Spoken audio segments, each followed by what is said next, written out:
I'm going to ask the first question. And one of the things that I took away from my 27 years in New York City public schools was that the schools that were intellectually exciting and engaging places for the adults were schools that were intellectually and exciting places for the students, surprisingly enough. And it strikes me that one of the fundamental problems in our current accountability system is that it misunderstands what makes a good school and misunderstands what makes good teaching. And so the underlying premise of value added is that teaching is an individual sport. It's like weightlifting at the Olympic. We'll put you in different classes depending upon how big you are and how much you have to weight, but it's basically an individual sport, when in fact teaching is a group sport.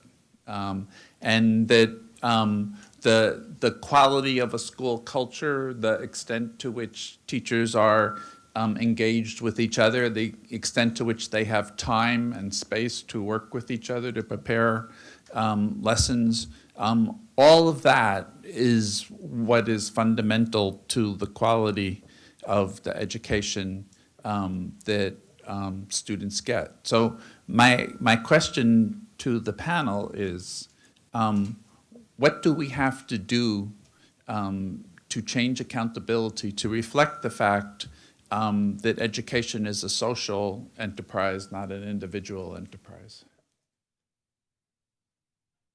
You want to go first? Okay. I can take a shot. I mean, We can have Josh. the three of us, Randy, Josh, and I have this New York connection, so forgive us for being a little New York focused sometimes in remarks. But I was talking to Josh earlier how disappointed I am so far with what's happening in New York, because I thought there was a real opportunity under Mayor de Blasio. You know, I want to give him a lot of credit for focusing on preschool, but the system is much more complex than that. Right? You can't just focus on preschool. And there are, I could name schools now, I'm sure that others can, that are doing exciting things in schools in New York, that where kids are thriving and where they're beating the odds. That is high poverty schools that are doing extremely well. I often take education from other parts of the country to visit these schools. Why aren't we learning from these schools? Why aren't we looking closely, because a lot of times I think we mix up replication, we just think it's like a franchise McDonald's. It's not like that. I think what Leo said already, it is about the way people work together, what they're focused on, the school culture. But we're not spending nearly enough time looking at that. And I think if policy were driven by doing more of what works and less of what doesn't, we would get different schools than we have now.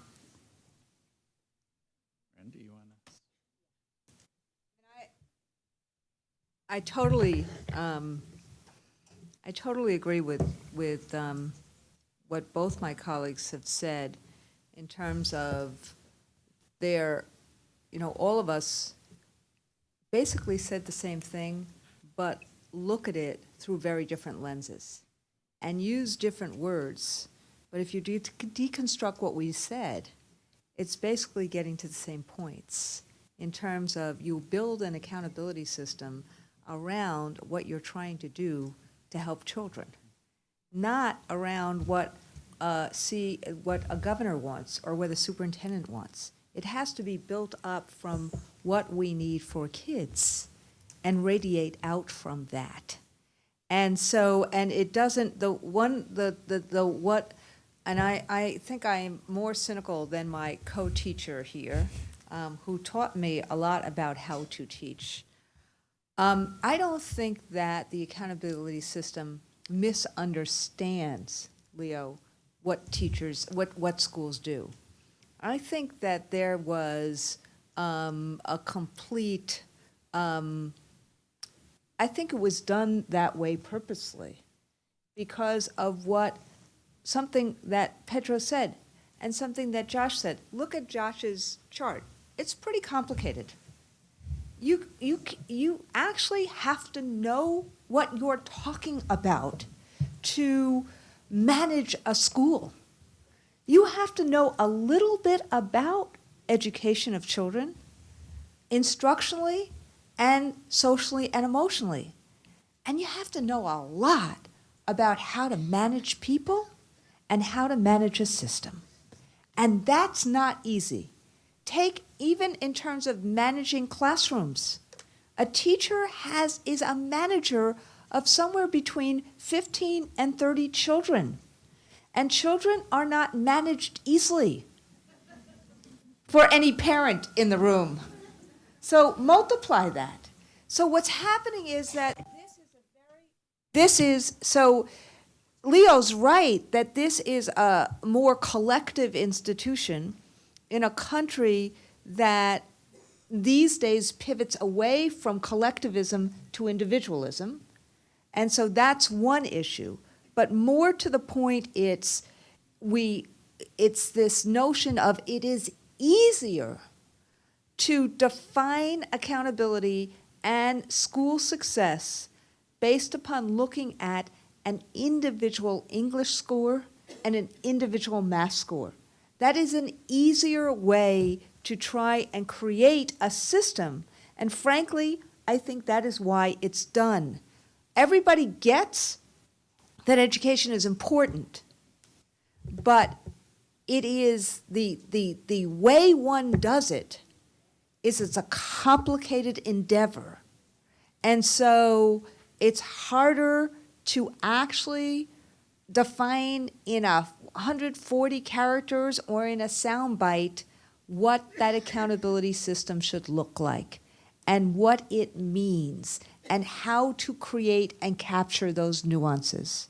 And as a result, it has defaulted to the people who are closest to children, who have the least amount of power and control over what we can do to help kids other than their own individual moxie.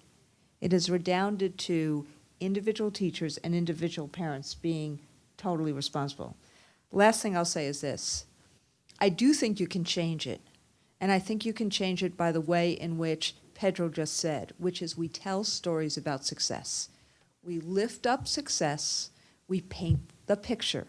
We go to schools that are succeeding or districts that are succeeding, and we talk about, and not only we show what works, but then we deconstruct how you create systems, sustainable, scalable systems around that which is working.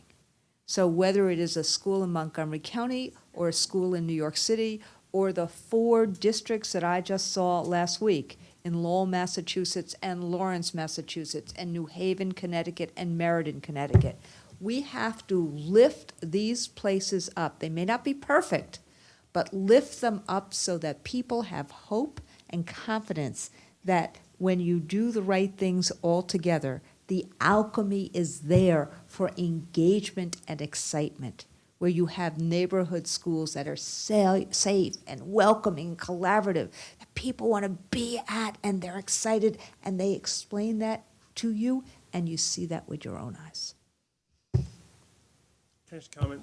Even though I missed the question, but there was something that Randy said and Pedro had said about gimmicks and fads, right? And how we change the narrative. And I don't know that I have an answer to that because, but I do believe that telling stories that Randy describes is essential. But I cannot say enough about how powerful the politics of the reform narrative are. And even, so wherever I am, and I'm trying to, the reason that I couldn't take the baseball bat like you did in my piece, right, because I got to navigate all these different things and places and people, and I have to convince the county, and they're very supportive of the schools in Montgomery County. But superintendents who actually we hope have some level of decision-making around this and sort of creating the context for great people to do great work. Right? We talk about Montgomery County inverting the triangle, so the superintendent and the school board are on the bottom, and the teacher and the child are on top. Or what Tom Sobel talks about, top-down support for bottom-up reform, right? And how you actually operationalize that. But the simplisticness of the simpleness of the narrative around what works has captured the imagination, even amongst good-natured people, good-minded, intelligent people, and the willingness and ability to understand what Pedro described in the Chicago study about the 5 elements that work, and they want something, they want to hang their hat on, but if you just do this, if there were just arguments, if there were just charter schools, if there were just no unions, if the superintendents were just businessmen, if there were no boards, if there were just merit, go down the list. And all of those, frankly, have merit in some contexts, But people who are so, that narrative has captured people's imagination that trying to countermand it is just really difficult in the politics. And I have to find ways, frankly, and hopefully I won't get in trouble for saying this during budget time, but I have to find ways to co-opt it and attend to it when I'm arguing for my budget. Because I know that there are other people who are going to say, but it's all about after-school programs, right? It's all about this, and it's, okay, so this is what we're doing around. I can't say, no, it's not all about. It's about the intersection between great teachers and great schools and the intersection of teacher and content and language. So I cannot underestimate the power of that, of the gimmicks and the fads and the difficulty of navigating it, particularly, and I'll stop on this, I've said before, if there's one thing we could do to change American public education, it would be shifting to a 2 or 3 year budget cycle. Because every year, I'm about to start, right? My wife said this to me after my first year as superintendent 10 years ago. She said, so wait a second, you spend 4 months building the budget and 4 months cutting the budget. I was like, yep, that's what I do. I mean, it's starting up now, right? And I do my budget with my unions and my parents. I mean, we do our budget together. But it serves the political interest to sit on high and point fingers at the return on investment that we're getting or not getting. If we had a 2 or 3 year budget cycle, the focus of our energies would be completely different in those off years. It would be one of the single most powerful changes we can make.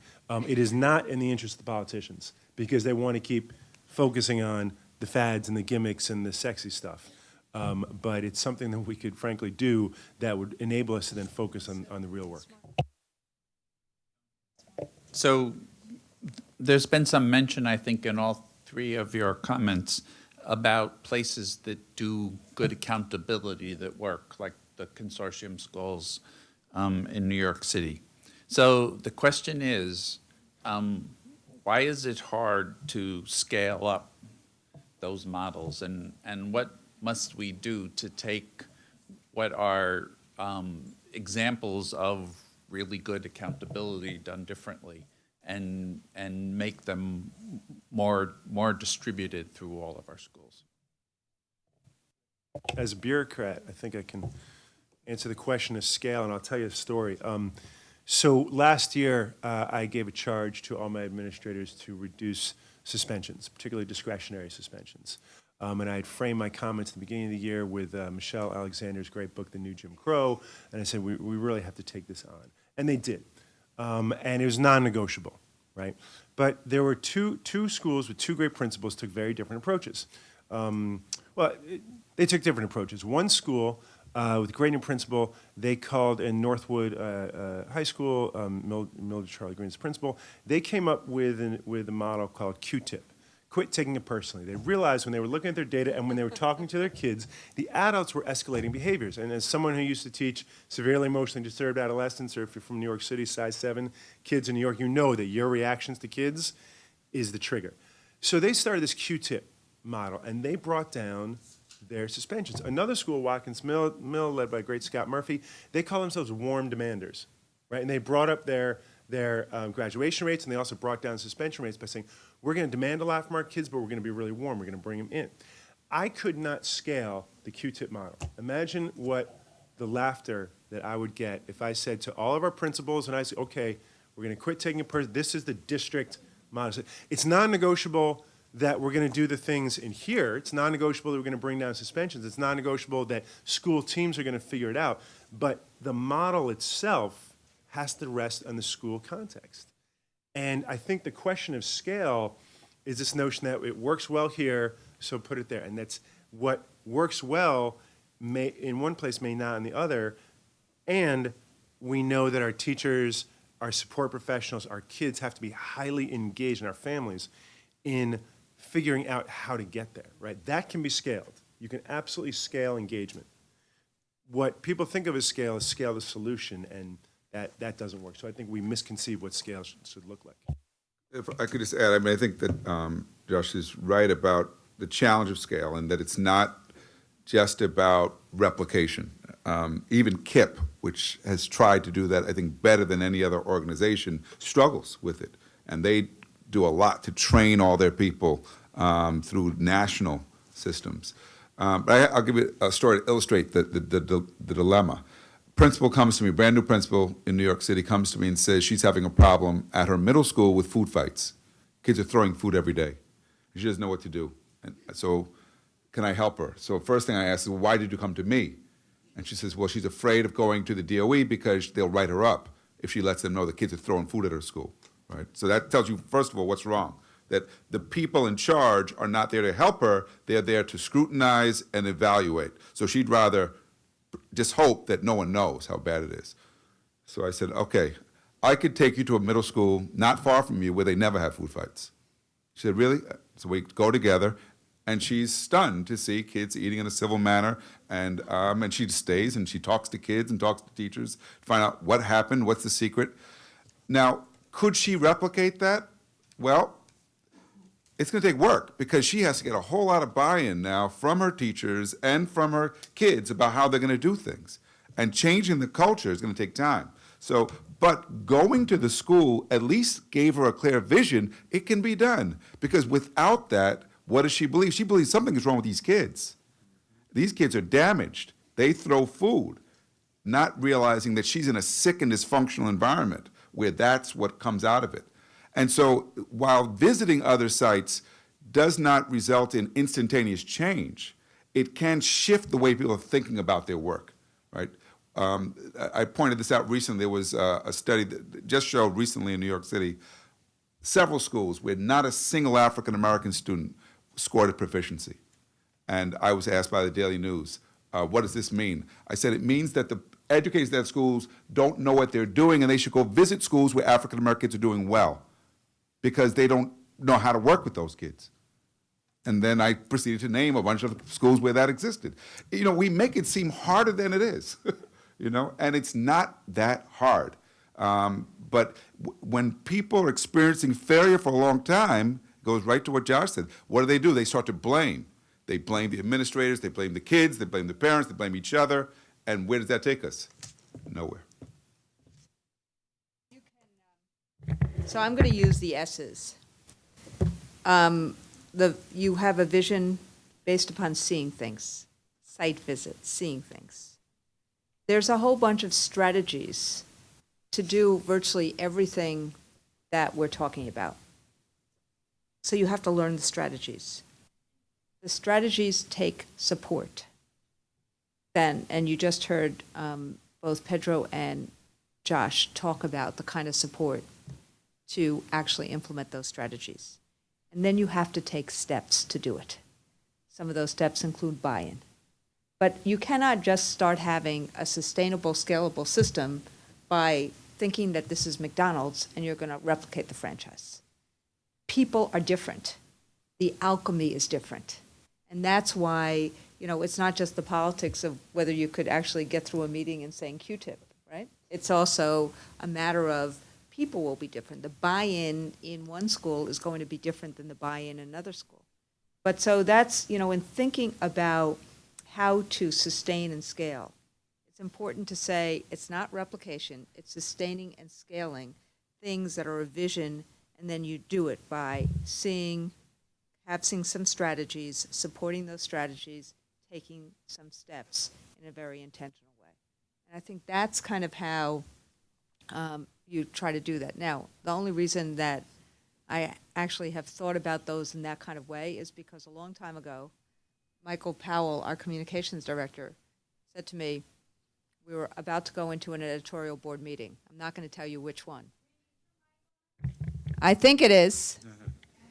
So, you wanted to hear this story. So we were about to go into an editorial board meeting, and Michael says to me, okay, just tell them how to sustain and scale.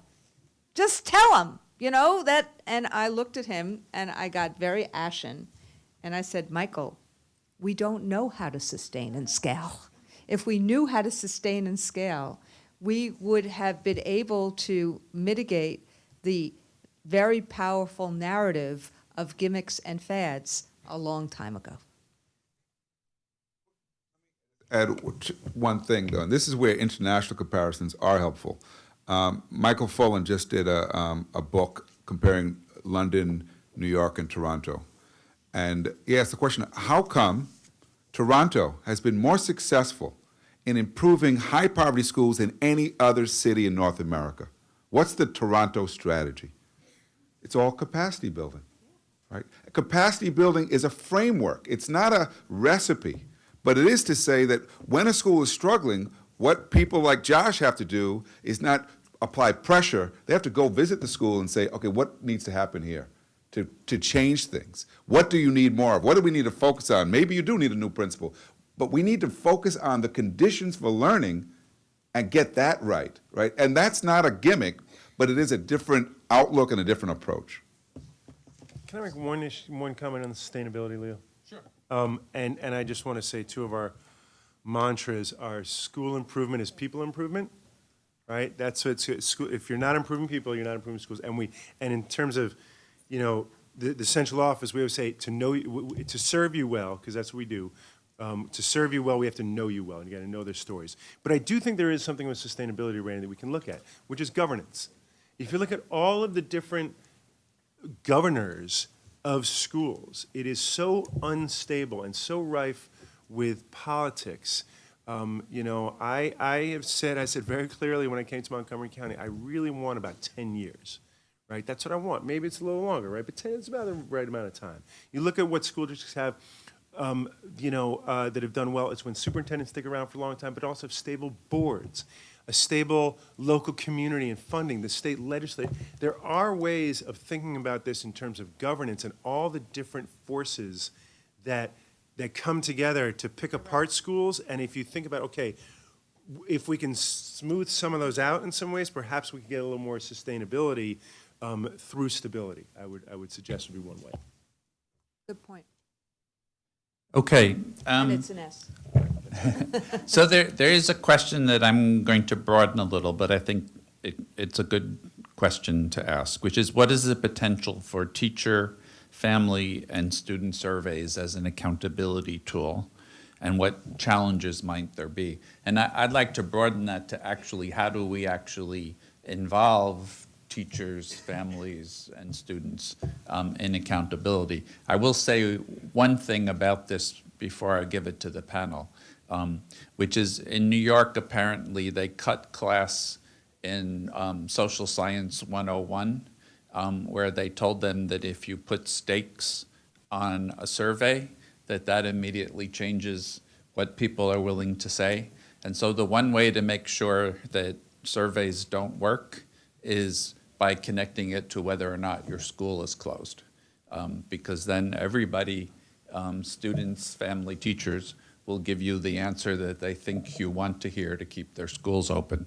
But there is a more important question here, which is how do we involve those people in the accountability process? I'll take a crack. I know of two tools, and I'm sure there are others. Tripod, developed by Ron Ferguson at Harvard, and another one called 10, developed at San Francisco State by Jeff Duncan Andrade. Both of them, they're not accountability surveys, they are feedback surveys. And what the research shows is that teachers actually value the feedback of students as a way to know, am I meeting the needs, right? And both of these, see, because I think we're so locked into thinking accountability as being a means to get people, right, that we've got to shift it. And these are two tools that give useful feedback to teachers on how to meet the needs of students. And they include parents in that as well. And so for those out there listening, I'd encourage you to look at both of them. I mean, it's absolutely vital. You have to have feedback. you're not going to have engagement unless unless people feel like their engagement matters. And so survey instruments that are about feedback are absolutely vital. I think that there's a word we haven't used yet in the panel, which is trust, trust, trust, trust, trust. And I think what's happened is that there's a lot of distrust now. You know, politicians distrust schools people, you know, and that's what the kind of shake it philosophy is about, and the test and punish philosophy. If only we shook them up a little bit more, they would do better. You know, as if teachers don't want to do a good job for kids. Like, why would anybody go into this profession right now if they didn't want to do a good job? But it's this, so there's this, and now you have huge distrust by educators of the Common Core and of any new thing that comes down the pike from most people who are, you know, not their, you know, colleagues, because they think, oh, somebody's just going to try to get them with it. And you know what? And how many times on Twitter have I actually said, well, you could actually delink the Common Core standards and curriculum from testing. You could actually delink that. And people are like, no, you'll never be able to delink that. And so I think what's happened now with surveys is because some of them have been used in a high stakes manner, people are like, oh no, that's what they're going to be used for, as opposed to, of course you need them. So I can tell you a little bit about what we're doing with surveys. I love surveys. But as I always say about data, and I'm a recovering accountability guy, right? At best, the data help you ask better questions. At best, right? And they're only as good as the processes you have in your school to engage in the conversation about what does this mean for us. So I, in my administrator's kickoff speech this morning of about 500-600 people, I used a Paulo Freire quote that I'd come across in rereading Pedagogy of the Oppressed this summer, and it's, a real humanist can be identified more by his trust in the people, which engages him in their struggle, than by 1,000 actions in their favor without that trust. Right? So it's the trust issue. A real humanist can be identified more by his trust in the people, which engages him in their struggle, than by 1,000 actions in their favor without that trust. So when we talk about community, and whether it's the internal school community or whether it's the parents and the larger community, those actions that we do that don't create what Peter Blocko talks about, knee-to-knee conversations, right? How often do you sit down in a circle with people, whether it's a study circle, whatever it may be, to engage with them and just talk? We're always trying to do something, and we have to build trust by engaging with them, and surveys can help that. So we use the Gallup Q12 survey, which is 12 questions that get to teacher engagement.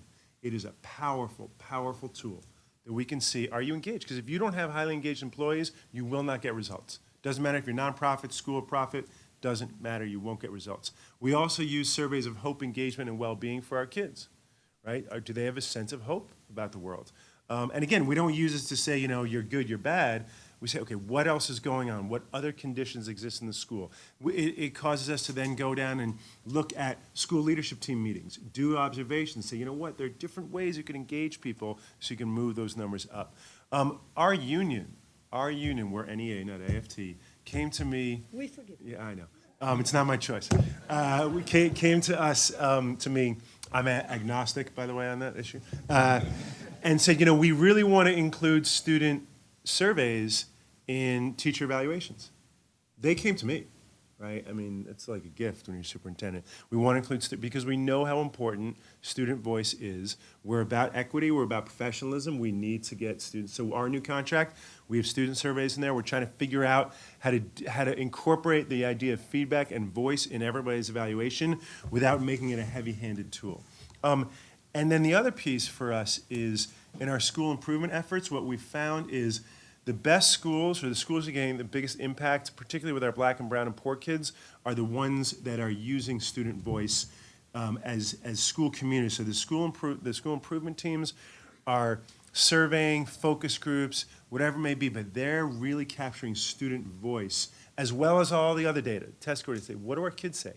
And they will tell you things about, they say, wow, I can't believe, you know, for 10 years I've been principal, And I never thought about this until we asked the kids. So there are different ways of using it, whether it's a survey, whether it's a in the school improvement planning, but you cannot leave student voice and adult voice out of the school improvement work.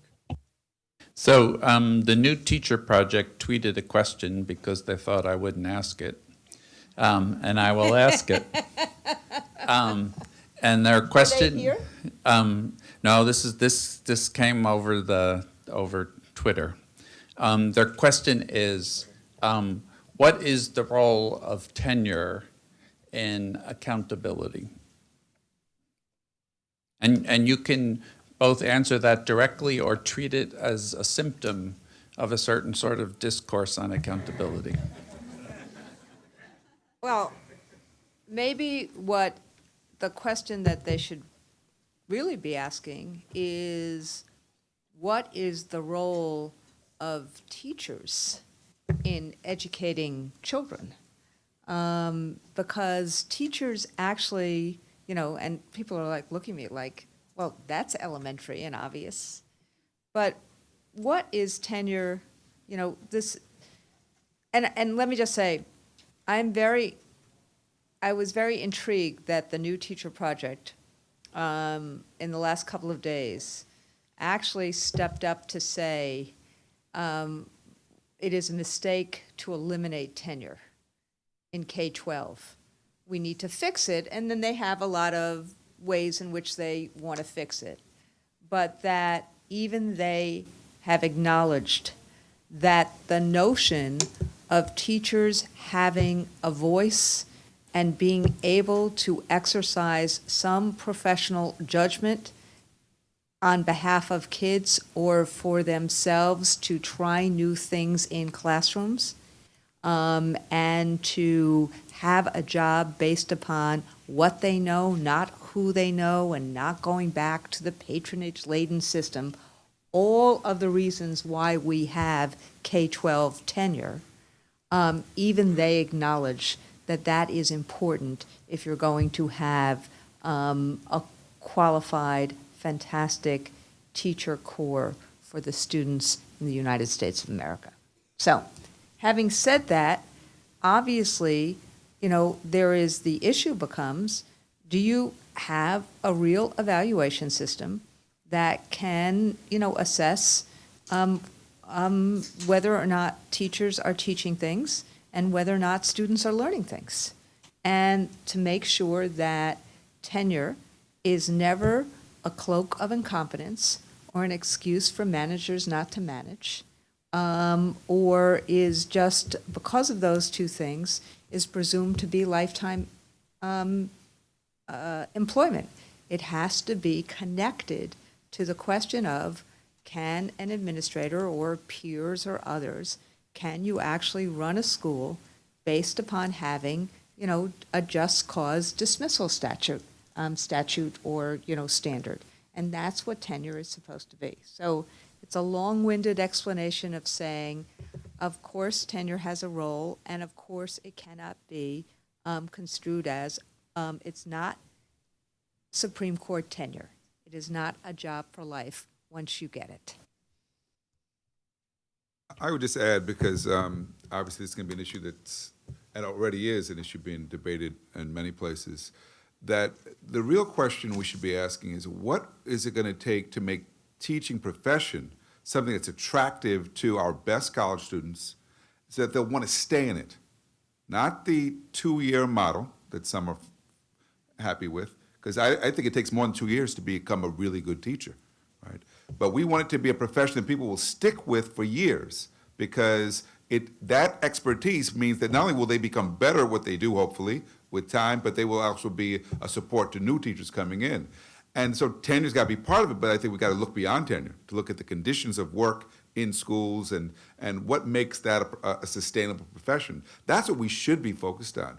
It's ironic now, when you look at the case in California, that we would seize on tenure as the cause of school failure when there's so many other examples you could point to, like overcrowded classrooms and unsafe schools, and somehow we're not focused on those things anymore, but we're just focused on tenure. And that, to me, is such a distortion. I think Randy's absolutely right that we've tenure should not mean that we're not evaluating and we're not holding people to a standard of professionalism. But we want, if you look at the Atlanta case, we should all know that cheating scandal would not have been reported were it not for tenured teachers who are willing to speak up and say there's cheating going on here, because there was, in fact, a conspiracy in that system to allow it to continue. So I will say that I'm jaded at this point because I've been Montgomery County-ized, and I have such a fabulous professional union that is at the forefront of this stuff that I forget what it was like when I was in places where you're pulling your hair out over the leadership of the unions and the union boards, where tenure. So what I have in Montgomery County now, we can move out a tenured teacher if the evidence is such that they're not meeting the needs of kids. It's hard, it's arduous, it's not easy, but we can do it, and we have the full support of our union to do it because their single-minded interest is in protecting and elevating, elevating, while also protecting the profession, as a profession, right? I mean, it's amazing what they do. I give them enormous credit. And we have a great professional growth system, but I have been in places where it's just not that easy. I do think tenure should not be after 18 months. I mean, I think it should be 3 to 5 years. But it goes back to what, it's just so damn frustrating, right? I mean, that we can get so much attention over this issue, another silver bullet. And yes, there is something that has to be discussed. We have to look at it. Does it really serve the needs of our teachers? How do we think about, more importantly, I'm thinking about millennials and giving teachers opportunities to do different things as teacher leaders, and where's the incentives? That's so much more of an interesting conversation than tenure or not. But it goes back to something Pedro said earlier about who's accountable and where that accountability is, right? If my principal managers, right, the people who I have who supervise principals, they have to be accountable for making sure the principals are accountable for knowing where every single staff member is relative to where they need to be and what the plan is. Right, and you got to look at your data, and you have to have a conversation. I mean, I have it with the people I supervise, and I say, tell me what's going on with this person, that person. What are you doing? What's their growth plan? How they do? You know, you have to have this regular, ongoing conversation about it. And if the data systems and the expectations and the systems aren't set up for the people who are supervising principals to do that, both support them in it, not with a cadre of lawyers, although sometimes that's necessary, but to support them in it.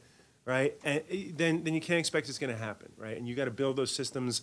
We're doing that, but it's not an issue of tenure necessarily. It's an issue of professionalism and all those other systems in place, and where the accountability has to lie for making sure you use those levers in the system. I mean, the question before this one was just about how important voice was. And what tenure done right is essentially one of the tools to make the profession one where we attract and retain and support people. And we got to do it right, just like almost everything else. We have to do it right. Okay, so one last question. And again, I'm going to broaden it a little. The question regards PISA and says that it's an international comparison, and that kids in schools around the world often attend school for more than 180 days. Which is the standard in the United States. But I mean, you can address that question, but I'd also like you to address what can we learn about accountability from taking an international lens and looking at what other countries are doing. So we just gave the OECD test for schools, which is not the PISA test, but it's like PISA, and there are a bunch of districts around the country that are starting to do that. We only did it in 10 of our schools. We're going to do it in all of them going forward, and it gives you some really rich data on not only how you compare to schools that look like yours in the U.S., but also internationally, and that's fascinating stuff. More importantly, it really gives you some solid data. It's like 160 pages on kids' perceptions of the school, but where they're doing well on creative problem solving, critical thinking, and the test tends to lend itself more to that than the current test that we have. I'm hoping that Park, will meet its promise. But as we look at the second the second piece of our strategic planning framework, I actually have to test creative problem solving, and I think that the OECD test for schools does get us closer to that.